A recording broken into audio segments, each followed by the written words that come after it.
अच्छा जी, अक्सर ये कहा जाता है कि if you are left alone, आपको एक डूबते इंसान को तिनके का सहारा होता है। कोई एक शख्स भी अगर आपके साथ खड़ा हो ना, तो आप बड़ी से बड़ी मुश्किल को पार कर सकते हैं। लेकिन कई दफ़ा ज़िंदगी में वो एक शख्स आपको सिर्फ एक ही जगह मिलेगा। ही और she will be standing right in front of that mirror, यानी आईने में आपको उसका अक्स नज़र आएगा। आप ख़ुद वो इंसान हैं। आप चाहें तो अपने आप को बड़ी से बड़ी मुश्किल, मशदार, कन्फ्यूजन, डिस्ट्रैक्शन से निकाल सकते हैं, और उसके लिए बहुत अहम है आपकी सेल्फ़ टॉक, यानी आप अपने बारे में सोचते क्या हैं, अपने आप से कैसे बातें करते हैं। वैसे तो कहा जाता है, अगर हम इर्द गिर्द अपने उन लोगों को देखें जो अपने आप से बात कर रहे हो कि यार ये तो दीवानगी की निशानी है, ये शख्स अपने आप से ही बात कर रहा है। लेकिन अहम ये है कि जो भी ज़बान हम बोलते हैं, हमारे ख़यालात उसी ज़बान में होते हैं। We try to bring abstract thoughts into words, यानी चाहे वो आपने किसी और से एक्सप्रेस करने हों या अपने आप से करने हों। कभी आपने महसूस किया है कि अगर आप कोई नेगेटिव इमोशन फ़ील कर रहे हैं, तो कहीं ना कहीं अपने आप को आप ये बताते हैं ना कि मुझे गुस्सा आ रहा है, या मैं उदास फ़ील कर रहा हूँ, या मुझे चिड़चिड़ाहट हो रही है। ये वो तमाम अल्फाज हैं जो अपने आप से बोलते हैं। And this is exactly what self talk is all about. तो आज ज़रा बात करेंगे कि अपनी सेल्फ टॉक पे एक रिफ़्लेक्शन कैसे लेके आएँ, फ़ोकस कैसे लेके आएँ। कई दफ़ा हमें पता भी नहीं होता कि हमारा अपने आप से क्या डायलॉग चल रहा है, हम अपने आप से क्या बात कर रहे हैं, और उस बात का हम पे क्या असर पड़ रहा है। आप लाख दुनिया को बोलें, लोग आपको बकअप कर रहे हों, हौसला दिला रहे हों, आपकी तारीफ़ कर रहे हों, लेकिन अगर आपका अपना सेल्फ़ टॉक और सेल्फ़ इमेज नेगेटिव है, यकीन कीजिए इन सब चीज़ों का कोई फ़र्क नहीं पड़ेगा। सो लेट्स टॉक अबाउट दैट। और हमारे पास जो मेहमान मौजूद हैं उनसे भी राय लेते हैं कि उनकी ज़िंदगियों में सेल्फ़ टॉक ने क्या एक असर दिया, और बड़े से बड़े सितारे को अगर आप देखें, दुनिया के जो सेलिब्रिटीज़ हैं, जो सबसे ज़्यादा सक्सेसफुल लोग हैं, उनकी सेल्फ टॉक ने उनको कैसे मदद दी। So let's talk about that. आज हमारे पास एक ज़बरदस्त पैनल मौजूद है। First and foremost ji Nazia Rizwan Syed हमारे साथ मौजूद हैं, जो कि once again she is the general manager of Hive. It's a coworking space. तो बहुत सारे लोग अपने आइडियाज़ को एग्जीक्यूट करने के लिए, उसको एक ज़बरदस्त कंपनी बनाने के लिए वहाँ पे काम करते हैं। तो she is just the right person to know and understand कि आपकी सेल्फ टॉक आपके लिए कितनी अहम हो सकती है। Thank you so much Nazia for being here.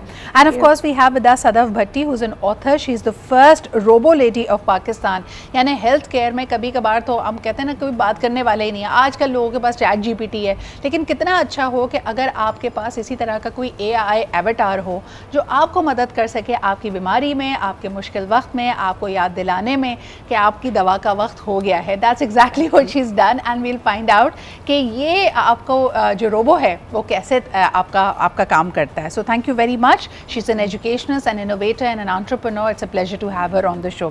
Last but definitely not the least, हमारे साथ मौजूद हैं आप सबके फेवरेट डॉक्टर आरिफ सिद्दीकी, जिनकी बातें बहुत ज़्यादा इम्पैक्टफुल होती हैं, आसान ज़बान में बात करते हैं, लेकिन इनकी बात दिल में उतर जाती है। बहुत शुक्रिया आरिफ साहब आपकी भी मौजूदगी का। सबसे पहले अगर सदफ मैं आपसे शुरुआत करूं, क्योंकि आपने ख़ुद भी इस तरफ इशारा किया हमारा प्रोग्राम शुरू होने से पहले, that you have been through a phase in life where your self talk was extremely important to you. यानी आप अपने आप के लिए, आपकी जो गुफ्तगू थी, जो ख्यालात थे, उसने शायद किसी डिफ़िकल्ट वर्क में आपको उससे निकाला। Please if you could tell us about that. अच्छा देखिए, आज का टॉपिक जो है ना बहुत डिफरेंट भी है और बड़ा इंटरेस्टिंग भी है। जब मुझे ये टॉपिक पता चला, मैंने कहा कि ये इसके ऊपर ज़रूर बात करनी चाहिए। हाँ। और देखिए, मैं पाकिस्तान की फ़र्स्ट रोबो लेडी हूँ जिसने 2 रोबोट्स जो है वो क्रिएट किए, और रोबोट्स को भी बोलना सिखा दिया। जब स्टार्ट में हमने रोबोट्स बनाए तो लोगों ने बड़ा उसका मजाक भी उड़ाया कि ये क्या है कि प्लास्टिक की गुड़िया आप लेकर आ गई हैं और उसको रोबोट का नाम दे रही हैं, और ये क्या चीज़ है। तो मैं यही हमेशा कहती थी कि देखिए, मैंने एक प्लास्टिक की गुड़िया को भी बोलना सिखा दिया। तो सोचे जब मैं बच्चों को पढ़ाऊँगी, स्टूडेंट्स को पढ़ाऊँगी, तो मैं कितना अच्छा उनको कितना अच्छा बोलना सिखा सकती हूँ। लेकिन जहाँ तक सेल्फ टॉक की बात है, बिल्कुल बहुत ज़रूरी है अपने आप से बात करना, अपने आप को हील करना। मैं ये समझती हूँ कि शायद आपसे ज़्यादा बेहतर आपका हीलर कोई नहीं हो सकता। अपने आप से बात करें और पॉजिटिव बात करें। जिस तरह का मैसेज आप अपने ब्रेन को देते हैं वही आपके साथ होने लगता है ऑटोमेटिकली। जब मैं नेगेटिव सोचती हूँ तो मेरे साथ हर चीज़ नेगेटिव होने लगती है। सो राइट, जिस तरह कहा जाता है कि इस कायनात में सबसे अहम और सबसे पावरफुल अल्फाज हैं आई एम। आई एम के आगे आप जो भी लगा देंगे वो सच हो जाएगा। It's almost like a magic spell. अगर आपने अपने आप को कहा I am confident, so you will suddenly feel confident. अगर आपने अपने आप को कहा I am sad, you will suddenly feel that you are very low. लेकिन अगर मैं आपके पास नाजिया ये सवाल लेके आऊँ, अगर आप किसी भी टॉक्सिक सिचुएशन में या नेगेटिव एक्सपीरियंस से गुजरते हैं, तो कई दफ़ा बाहर की राय या लोगों के नेगेटिव कॉन्सेप्ट्स आप पे इम्पैक्ट करते हैं, वो आपको तोड़ कर रख देते हैं, आपको ये यकीन दिलाते हैं कि शायद आप कुछ भी नहीं है, आपकी ख़यालात की अहमियत नहीं है, आप में कोई सलाहियत नहीं है। उस वक्त अपनी सेल्फ़ टॉक को जो बहुत नेगेटिव हो चुकी है उनके साथ इंटरेक्शन की वजह से आहिस्ता आहिस्ता सही कैसे करें? What's your process of doing that? Okay, so process involve करता है सेल्फ अवेयरनेस से। So first step is to know how you are feeling right now. उसको कॉम्प्रिहेंड करना अपने दिमाग में, जैसे आपने कहा ना, इंटरनल मोनोलॉग करें अपने साथ। You realize what is right, what is going out of the way, जो आपने प्लान नहीं किया था वो आप इंटरनली सोच रहे होते हैं उस मोनोलॉग के अंदर। सेकेंड थिंग जो आपने बताई कि क्या इम्पैक्ट होता है, obviously you are not flawless, आपके अंदर बहुत सारी चीज़ों की कमी होगी, बहुत सारी आप जो आपकी अचीवमेंट्स हैं वो प्रॉब्ली आप नहीं अचीव कर सकते होंगे, जो आपने जहन में एक बना रखा होगा अपना गोल। तो उसको अचीव करने के लिए ज़ाहिर है आप गिरेंगे, पड़ेंगे, फिर उसके बाद दोबारा खड़े होंगे, इसे कहते हैं resilience. So then you learn from your mistakes and then you get up. And then the third thing is कि आप ट्रांसफॉर्म करते हैं अकॉर्डिंगली। बट इसमें मैं एक चीज़ ये ऐड करना चाहूँगी कि हम एंटी सोशल एक टर्म है उसको बहुत यूज़ करते हैं। There is another term which is called pro social as well. हम प्रो सोशल बनने के लिए, लोगों की राय, अच्छी राय लेने के लिए, उनको इम्प्रेस करने के लिए, उनमें फिट इन होने के लिए अपने आप को चेंज करना चाहते हैं, जिसको आम अल्फाज में हम कहते हैं पीपल प्लीजिंग। People pleasures. तो हम फिश कर रहे होते हैं, we are fishing for the compliments. अच्छा, इसकी शुरुआत अगेन बचपन में होती है। तो डॉक्टर आरिफ के पास मैं एक सवाल लेके जाऊंगी कि एक बच्चा जब पैदा होता है उसमें बहुत सारी सलाहियतें हो सकती हैं, कुछ छुपी हुई, कुछ बहुत ही अयां। यानी हो सकता है वो बच्चा बहुत काइंड हो, लोगों को बहुत अच्छे से ऑब्जर्व करता हो, सेंसिटिव हो। लेकिन आपने देखा होगा कि हमारे माशरे में अक्सर आपकी जो ज़ाहिरी शख्सियत है उसके ऊपर आपके बारे में एक राय बना दी जाती है। मिसाल के तौर पे बच्चों को यकीनन सामना करना पड़ता है बॉडी शेमिंग का, कि तुम्हारा तो कद बहुत छोटा है, तुम्हारी तो रंगत बहुत काली है, तुम्हारे तो बाल बहुत हल्के हैं, तुम्हारे बाल घुंघराले हैं तो अच्छे नहीं हैं। अनफॉर्चुनेटली हमने अक्सर लोगों को, और ये स्टडीज़ बाकायदा की गई कि आपके एक ज़िंदगी में सेटल हो जाने के बाद, यानी आप एक अच्छी उम्र को पहुँच जाएँ, पुख्ता उम्र को पहुँच जाएँ, लेकिन जितनी राय आपकी ज़ाहिरी शख्सियत के बारे में आपने बनाई है वो कहीं ना कहीं उन बचपन के टॉन्ट्स, उन बचपन की कॉन्वर्जेशंस, उन बचपन की बातों से जाकर जुड़ती है। यानी एक अच्छा भला इंसान है जिसको ये महसूस होता है कि वो बदसूरत है या बहुत ज़्यादा खुश शक्ल नहीं है, तो ये राय उसमें कहीं ना कहीं कंडीशन की जाती है, उसके सेल्फ टॉक का हिस्सा बनती है। क्या कहेंगे डॉक्टर आरिफ? और उसके बाद यकीनन ये बातें आगे, यानी सिर्फ और सिर्फ आपकी ज़ाहिरी शक्ल सूरत पे नहीं, ये बात आगे भी जाती है कि जी ये तो बहुत खुदगर्ज है, इस बच्चे को तो गुस्सा बहुत आता है, फ़लाना शख्स तो बहुत ज़िद्दी है। तो आपका सेल्फ टॉक की बुनियाद ये वो इनिशियल की हुई बातें हैं जो आपका बेस बनती हैं। इस पर आप क्या कहेंगे? जी madam, thank you very much. जैसा कि आपने कहा कि your outer world is the reflection of your inner world. जो आपके अंदर चल रहा होता है वो आपके बाहर नजर आ रहा होता है। अगर आपके अंदर एहसास से कमतरी है, गिल्ट है, अपने बारे में नेगेटिव इमेज है, तो वो इमेज बाहर रिफ्लेक्ट करेगा। और ये इमेज, जैसा कि आपने कहा, ये हमारे आसपास की एनवायरनमेंट से पैदा होता है। लेकिन हम उसे ट्रांसलेट कैसे करते हैं ये तो हमारे हाथ में है ना। अभी मुझसे पहले वाले जो मेहमान एक्सपर्ट हैं वो बता रही थी कि आप अपनी फीलिंग्स को कैसे समझते हैं, के बारे में अवेयर कैसे होते हैं। मैं थोड़ा सा उसका नेक्स्ट पार्ट भी ऐड करना चाहूँगा कि अवेयर होने के बाद आप उसे इंटरप्रेट कैसे करते हैं, ट्रांसलेट कैसे करते हैं। मिसाल के तौर पे जब मैं पब्लिक स्पीकिंग की वर्कशॉप करवाता हूँ तो मैं लोगों से पूछता हूँ कि जब स्टेज पर आते हैं, डर लगता है, घबराते हैं, तो बॉडी की फीलिंग क्या है। वो कहते हैं दिल तेज तेज धड़कता है, ओके, और सांस फूलता है, सांस छाती से आता है, ओके, और मसल्स टेंस होते हैं, और जिस्म के किसी हिस्से पर पसीना, मतलब माथे पर, गालों पर आ रहा होता है, ठीक है, इसका मतलब है घबराहट। अब मैं उन्हें कहता हूँ कि जब आप इंतहाई मोटिवेटेड थे, एक्साइटेड थे, कोई बड़ी अचीवमेंट की हो, तो तब बताइए कि आपकी फीलिंग्स क्या थी। वो कहते हैं दिल तेज तेज धड़कता है, सांस तेज तेज आता है, मसल्स टेंस होते हैं और जोश से पसीना आ रहा होता है। अब घबराहट की भी वही फीलिंग्स है बॉडी की, और एक्साइटमेंट, मोटिवेशन की भी वही है। तो उन्होंने गलत वर्ड चूज कर लिया उसके लिए, घबराहट। तो उस घबराहट के वर्ड ने पूरी की पूरी बॉडी केमिस्ट्री चेंज कर दी। अगर उसके लिए वो एक्साइटमेंट या मोटिवेशन का वर्ड यूज करते हैं तो उनकी टोटल केमिस्ट्री चेंज हो जाती। यही मामला बचपन से लेकर बड़े तक है। जो आपको कहा जा रहा है, आपको समझाया जा रहा है कि तुम्हारे बाल घुंघराले हैं, जैसा कि आपने कहा तुम्हें सूट नहीं करते। एक्चुअली आई एम यूनिक, कि घर में 20 अफराद हैं, सिर्फ मैं ऐसा यूनिक हूँ जिसके बाल घुंघराले हैं, तो I am the best, I am Peerless, I am matchless. जब आप उसे सही तरीके से ट्रांसलेट करने के काबिल हो जाते हैं तो आप अपनी ज़िंदगी को अपनी मर्जी के मुताबिक ढालने के डॉक्टर आरिफ, जो बात आप कर रहे हैं, आप पर्सपेक्टिव की बात कर रहे हैं, और यकीनन ये एक 8 साल या छोटी उम्र के बच्चे के लिए तो पॉसिबल नहीं होता। लेकिन यही सवाल अगर मैं सदफ जी आपके पास लेके आऊँ, आपके ख्याल में अगर ये इर्द गिर्द की बातों ने, जो अभी थोड़ी देर पहले बात हो रही थी, it is just not the choice of word या vocabulary, it's the meaning you attach to it ना। यानी जो बॉडीली फंक्शंस हो रहे हैं उसको आपने घबराहट का नाम दे दिया है, मतलब घबराहट का ले लिया है, जबकि दरअसल it's the same reactions that can be excitement as well, that can be something that you looking forward to. मुझे बताएं, बचपन में कही गई जो सो कॉल्ड नेगेटिव मीनिंग से एट्रीब्यूटेड बातें हैं, उसको टर्न अराउंड कैसे करें? जो पर्सपेक्टिव की आरिफ साहब बात कर रहे थे, इसका क्या तरीका है?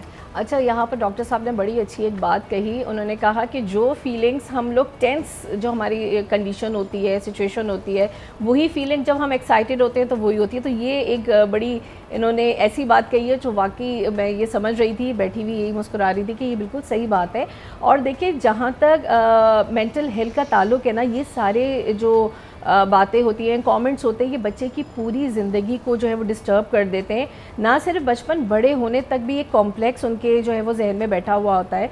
इसको बचपन में ही रिमूव कर देना चाहिए। देखिए, आजकल मैं वैसे तो एक स्कूल में एज अ वाइस प्रिंसिपल काम कर रही हूँ, लेकिन साथ साथ मैंने लास्ट 2-3 मंथ्स में ये ऑब्ज़र्व किया कि बच्चों को पढ़ाई के साथ साथ उनकी मेंटल हेल्थ के ऊपर भी काम करना चाहिए। ना सिर्फ काम करना चाहिए, बल्कि मैं तो यहाँ पर इस प्रोग्राम के थ्रू ये रिक्वेस्ट करूँगी तमाम एजुकेशन इंस्टीट्यूट से कि एक मेंटल वेल बीइंग का एक सेशन हर स्कूल में होना चाहिए। काउंसलिंग सेशंस बहुत इंपॉर्टेंट होते हैं। देखिए, जो मजाक उड़ा रहे हैं, अभी आप देखिए, एक किसी का मजाक उड़ाते हैं, उसकी मीम्स बन जाती हैं। मीम्स बनने के बाद जो फेसबुक पर उसका जो रिएक्शन होता है, वो किस कदर, जिसके लिए भी वो मजाक उड़ाया जाता है, उसकी मेंटल हेल्थ कितनी ख़राब होती है। अच्छा, अगर आपने जो जिस एरिया पे तवज्जो दिलाई वो बड़ा अहम है कि अभी आप देखें, बैक टू स्कूल टाइम आएगा ना, 2 महीने में बच्चों ने हो सकता है अपनी बहुत सारी चीज़ों पे काम किया हो। फॉर एग्जांपल, आप छुट्टियों पे जाने से पहले एक सर्टन तरीके से दिखते थे, आप वापस आए, आपका लुक चेंज हो गया है। अगर आपकी कोई वीकनेस थी, आप मैथ्स में अच्छे नहीं थे, इंग्लिश में अच्छे नहीं थे, हो सकता है 2 महीने आपने काम किया है, तो आपका सेल्फ इस्टीम थोड़ा ऊपर गया होगा। But at the same time, क्योंकि आप उस कम्युनिटी, उस सोशल सेटिंग में नहीं रहे होंगे, तमाम स्कूल्स और कॉलेजेस ये बात करते हैं कि वापस आने के बाद एंटी बुलिंग कैंपेन ज़्यादा चलाए जाते हैं, क्योंकि कुछ बच्चे जिनमें बुलिंग टेंडेंसी होगी, वो यकीनन इस टाइम को उनको दोबारा तोड़ने में या उन पर दोबारा ताने कसने में, कुछ बातें टीज़ करने के लिए कहेंगे। It is very important to pay attention to our children right now, कि वो किस मूड में स्कूल में जाते हैं, किस मूड से वापस आते हैं, क्या आकर आपसे शेयर कर रहे हैं, कि वो कौन सी बातें जो उनके इर्द गिर्द के लोगों ने, चाहे वो टीचर हो, क्लासमेट हो, कोई सीनियर हो, स्कूल ने कही है।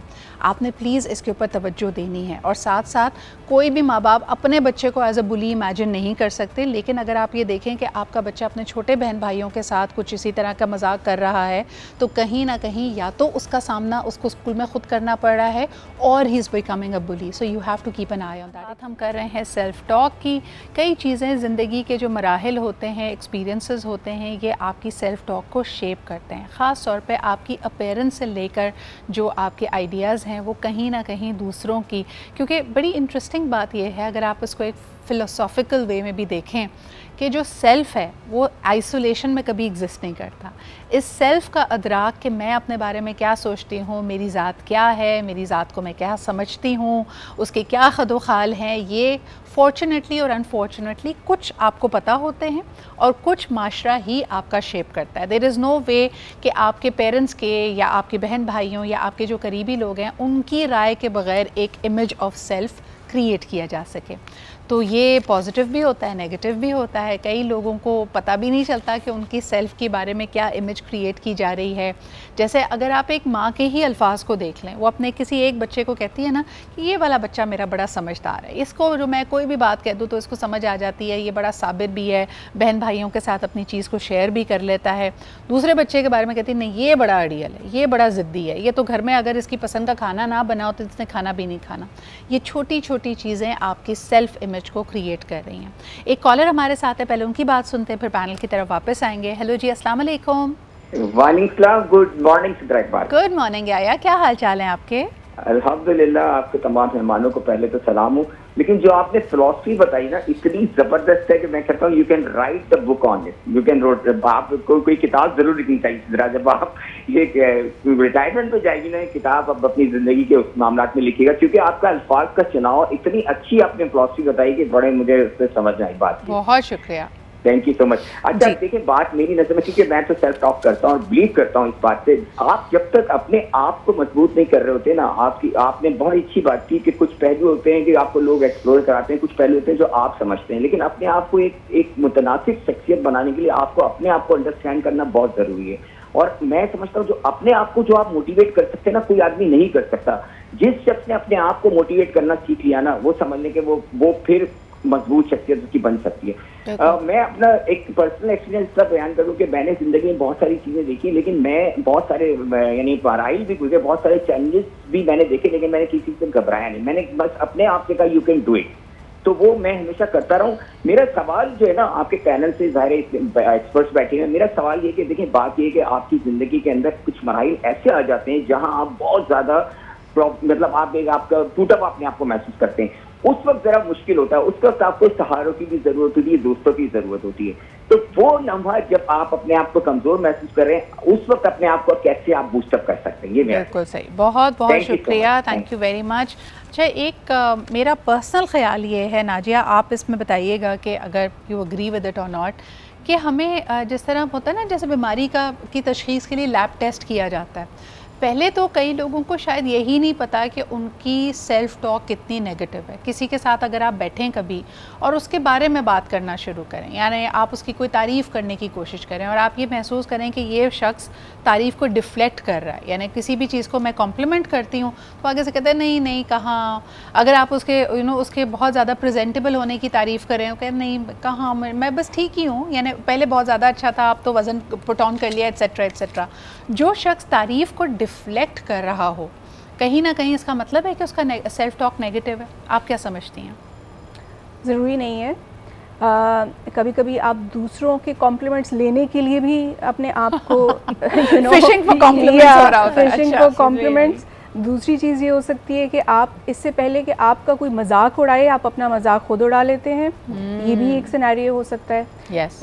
और तीसरा ये कि आपको अपने साथ कंपैशन नहीं है, सो सेल्फ कंपैशन नहीं है, एंड यू फील कि मैं किसी काबिल नहीं हूँ, विच इज़ इन रियलिटी। अच्छा, मुझे लगता है इसमें थोड़ा सा जेंडर का भी डिफरेंस है, और इसकी एक छोटी सी मिसाल ये है, since you are a part of a vibrant community, मैंने देखा कोई जॉब ओपनिंग आए, कोई अपॉर्चुनिटी आए और उसके अंदर 10 खूबियाँ यानी 10 रिक्वायरमेंट्स बयान की जाएँ कि भाई अगर आपके पास ये आप रिक्वायरमेंट्स पे एलिजिबल उतरते हैं तो आप इस जॉब के लिए अप्लाई कर दें। मैंने लड़कों को देखा है, मर्द हजरात को देखा है, उनके पास 10 में से 2 क्वालिटी होती हैं, वो समझते हैं यार चांस ले लेते हैं, अप्लाई करते हैं, क्या फ़र्क पड़ता है। ऑन दी अदर हैंड ख़वातीन को मैंने देखा है 10 में से 9 खूबियाँ होंगी, लेकिन एक रिक्वायरमेंट अगर वो पूरी नहीं कर रही तो वो चांस भी नहीं लेती। I think this is a big indicator of negative self talk and doubt, कि कहीं ना कहीं उनको लगता है कि यार मुझे 10 आउट ऑफ 10 या परफेक्शनिस्ट होना चाहिए। मर्द ये चांस क्यों ले लेते हैं? अगर मैं ये सवाल सदफ आपसे करूँ।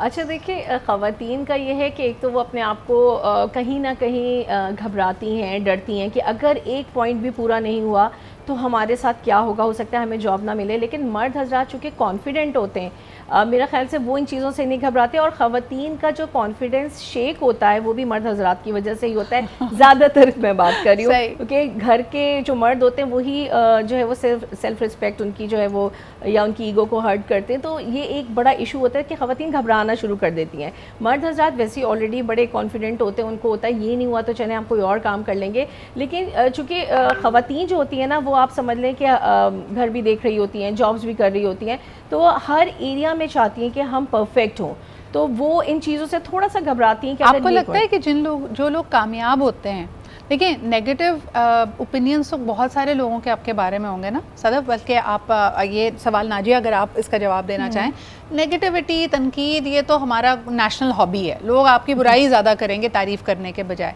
तो जो लोग कामयाब होते हैं वो ढीठ होते हैं, यानी उनको फ़र्क ही नहीं पड़ता कि लोग क्या बोल रहे हैं, और उनका अपना सेल्फ टॉक इतना पॉजिटिव होता है, वो कहता है तुमने जो बोलना है बोलते रहो, मैं अपने बारे में बड़ा अच्छा समझती हूँ। ये कॉन्फिडेंस है ना आपकी, ह्यूमिलिटी किसी हद तक आपको एक रखनी चाहिए, इतना हद तक नहीं चले जाना चाहिए कि आप बोले नहीं मुझे तो कुछ भी नहीं आता, आप तो ऐसे ही कह रहे हैं, आई वाज जस्ट लकी। आपने अक्सर ये वर्ड सुना होगा ना, it was just luck that I got through. तो इतनी नहीं होनी चाहिए आपस की बात है। ये जो लक वाला कॉन्सेप्ट है ना, ये भी लड़कियां ज़्यादा बोलती हैं। Exactly. ये बस मेरी खुशकिस्मत थी, मेरे माँ बाप की दुआएं थी। On the other hand Arif साहब, मर्द अक्सर ये कहते हुए सुने जाते हैं आई am a self made man, मैंने जो किया है मैंने खुद अपने बलबूते पे किया है। ख़वातीन अक्सर बेचारी उसका क्रेडिट कभी माँ बाप की दुआओं को दे रही होती हैं, कभी किस्मत को दे रही होती हैं कि बस जी हालात अच्छे थे, पता नहीं मैं कब से कब कैसे बन गई। क्या कहेंगे इस बारे में? ये हमारी सेल्फ टॉक के बारे में क्या इंडिकेट कर रहा है? एक तो आपके इस सवाल का जवाब देते हैं, पिछले सवाल में मर्दों का पॉइंट ऑफ व्यू भी आपके सामने पेश कर देता हूँ, क्योंकि मैं जिन मर्दों में रहता हूँ वो समझते हैं कि अगर उनके पास 10 में से 9 क्वालिटीज़ भी हैं और साथ किसी फीमेल ने अप्लाई किया तो फीमेल को जॉब मिल जाएगी क्योंकि वो फीमेल है। हमारे यहाँ पंजाब में से बात कर रहा हूँ तो हमारे यहाँ ये चीज़ भी सामने आती है, तो ये दोनों चीज़ों को सामने रखे हैं कि बात औक़ात मर्द भी इस चीज़ को फेस कर रहा है, बात को खातून फेस कर रही है। उसके बाद दूसरी बात आपकी कि हमारे यहाँ ये कहा जाता है कि ये किस्मत का खेल है, माँ बाप की दुआओं का खेल है। बड़ा मज़ेदार वाक़या हुआ कि मैं एक स्कूल में बच्चों की ट्रेनिंग करवाने के लिए गया, तो मैंने पूछा कि पोजीशन होल्डर कौन है, वो बच्ची सामने आई, मैंने कहा बेटे अपनी कामयाबी का राज बताओ, तो उसने कहा कि बिस्मिल्लाहिर्रहमानिर्रहीम, ये सब मेरी माँ बाप की दुआओं का नतीजा है। मैंने कहा कि प्लीज़ स्टॉप। कहती क्या हुआ? मैंने कहा इसका मतलब है कि जिन बच्चों की पोजीशन नहीं आई उनके माँ बाप का कसूर है, जो फेल हो गए उनके माँ बाप का कसूर है। जाहिर है कि अगर एक बच्चे की पोजीशन आ रही है और माँ बाप की दुआएं हैं तो बाकी को दुआएं सही नहीं मिली होंगी, तो ये हमें साथ साथ प्रोग्रामिंग वालिदैन ऐसी प्रोग्रामिंग कर रहे होते हैं। हाँ जी, हाँ जी। वालिदैन प्रोग्रामिंग कर रहे होते हैं कि बच्चा सारी जिंदगी हमारे ज़ेरे असर रहे कि मैंने अगर दुआ ना की, मैंने ये ना किया, असातिज़ा ने ये ना किया, तो बच्चे की मेहनत, उसकी डेडिकेशन, उसके सैक्रिफाइसेस, उन तमाम की तमाम चीज़ों को साइड पे कर दिया जाता है। हालांकि सबसे पहले तो बच्चे ने खेत को हमवार किया, उसमें खाद डाली, बीज डाला, उसके बाद माँ बाप ने उसमें रोशनी पानी का बंदोबस्त किया। बच्चा ही बीज ना डालता, बच्चा ही मेहनत ना करता तो वो फसल कहाँ से काट पाता? तो मेरा अच्छा, इसके लेकिन दूसरा जो एक्सट्रीम केस है उस पर भी जल्दी से, अगर आरिफ साहब जल्दी से उस पर भी कमेंट कर दे, वक्त मेरे पास कम होगा, कि वो जो अपने आप को कहते हैं सेल्फ मेड, सब कुछ ही मेरा क्रेडिट है, माँ बाप की दुआएं और हालात और खुदकिस्मती, वो सब साइड पे सब कुछ मैंने खुद किया है, उनके बारे में क्या कहेंगे? जी, मैं उन्हें इगोइस्टिक समझता हूँ कि उन्हें अपने अलावा कोई नजर नहीं आता। वो समझते हैं कि वो एक गॉड गिफ्टेड पर्सनैलिटी हैं, ज़माना उनके खिलाफ था, किस्मत भी उनके खिलाफ थी, मगर वो अपने बल पर आगे चले गए। ऐसे लोग किसी को भी कुछ नहीं समझते, ना किसी जगह पर फिट होते हैं, ना कहीं काम कर सकते हैं, ना कि उनके साथ काम कर सकता है। वो हर मुसीबत दूसरे पर डाल के कहते हैं तुम करो, मैंने भी तो किया था ना। तो ये लोग आसपास के लोगों के लिए नई मुसीबत बन जाते हैं। बिल्कुल सही, यानी ये लोग इतने ज़्यादा खुदी और अपने अहंकार में होते हैं कि उनको फ़र्क नहीं पड़ता, और इनके साथ फिर आप साथ चलना इनके लिए मुश्किल हो जाता है। इनकी सेल्फ टॉक भी ऑल्दो बड़ी कॉन्फिडेंट टॉक है, लेकिन ये ओवर कॉन्फिडेंट है जो आपको दूसरों से कनेक्ट नहीं करने देती। एक छोटा सा ब्रेक लेते हैं, वापस आएंगे और इस पर भी बात करेंगे कि कई लोगों की self talk is only focused on the fact कि मैं सही हूँ, आई एम राइट। कई दफ़ा लोग कहते हैं ना कि ख़ास तौर पर अज़दवाजी रिश्तों में या क्लोज फ्रेंडशिप्स में, टीम वर्क में, कि या तो आप खुश हो सकते हैं या आप सही हो सकते हैं। तो आप किस चीज़ का इंतखाब करेंगे? ज़रा इस पे बात करते हैं कि किस तरह आप एक बैलेंस क्रिएट कर सकते हैं। अ लॉट ऑफ टाइम्स आपका जो सेल्फ इमेज है वो बहुत एक्सट्रीम्स में भी जाता है।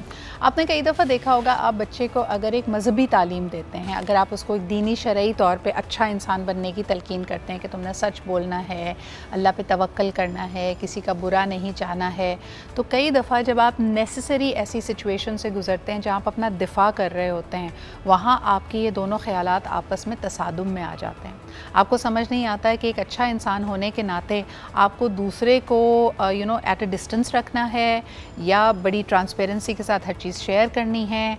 आप उन लोगों के साथ कैसे डील करें जो आपके खुले दुश्मन हैं या आपको नुकसान पहुँचा रहे हैं। That is also when your self image comes in to play.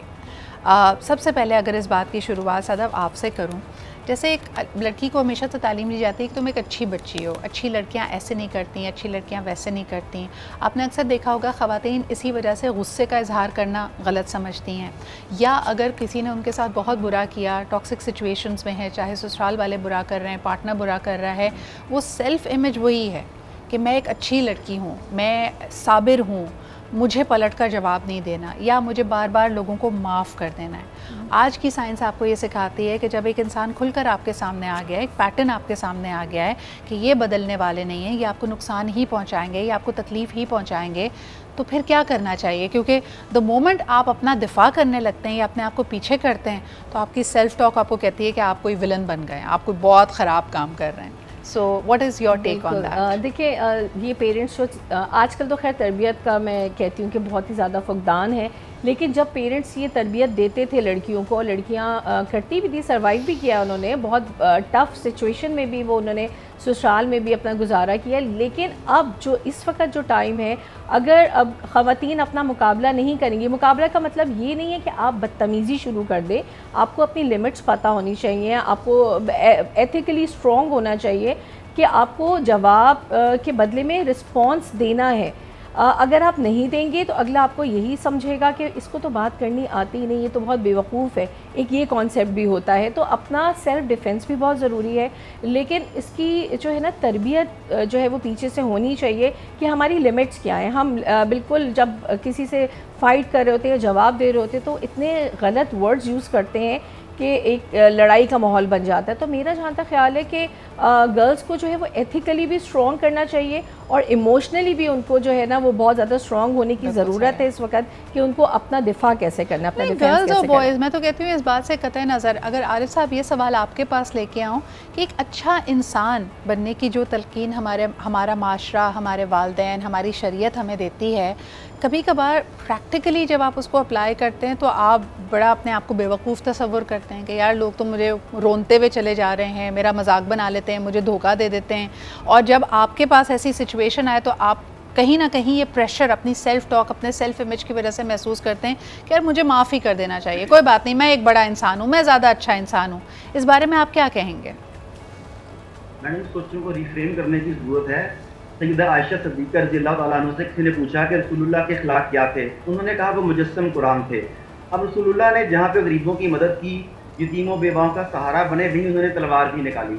इसी तरह चोर का हाथ काट देना भी अखलाक है और किसी जगह पर माफ़ कर देना भी अखलाक है। तो आपको सिचुएशन के मुताबिक ये फैसला करना चाहिए। सैयदना रसूल करीम की ज़िंदगी हमारे सामने मौजूद है, उन्होंने मुख्तलिफ सिचुएशन में मुख्तलिफ तरह के फ़ैसले लिए।